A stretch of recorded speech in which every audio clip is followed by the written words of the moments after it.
are new questions about the National Security Agency's massive spy center under construction in the desert of Utah. Once finished, it'll be 5 times the size of the U.S. Capitol building. The NSA is not allowed to spy on Americans, but now a whistleblower has come forward saying that the agency is doing it anyway. Want to bring in Mike Baker, a former CIA covert operations officer, now president of the global intelligence and security firm known as Diligence LLC. Nice to see you, Baker. Thanks very much. Welcome back here. What do you make of this now? Well, the fact that they're building a new data center isn't news in the sense that they've got several other facilities. The size of this is what is creating the stir, I think, in part.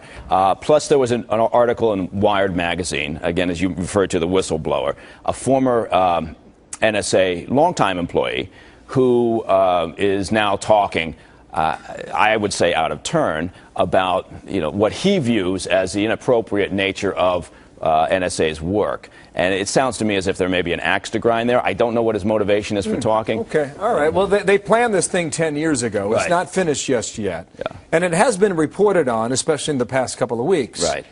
And if the intent there is to stop terrorism here, great. Right. Well, if absolutely. the intent is to stop cyber networks from terror networks, right? Right. I think that's purposeful too. And that raises a great point because, I mean, the number one threat that we face as a nation, frankly, is not Iran. It's not actually the war on terror. It's cyber warfare.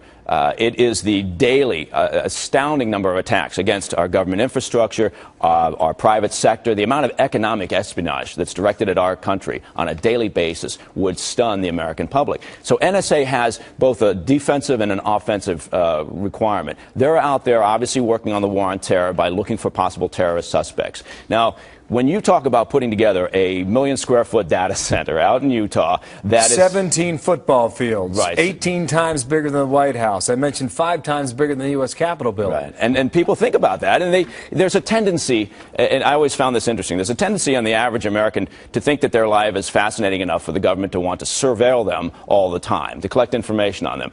I can honestly say, having spent a long time in the intel community, that if you're engaged in terrorism or supporting or promoting terrorism or criminal activity as an average American, they're going to watch you. They're going to find you. Right. But I mean, is there a danger establishing this in the first place?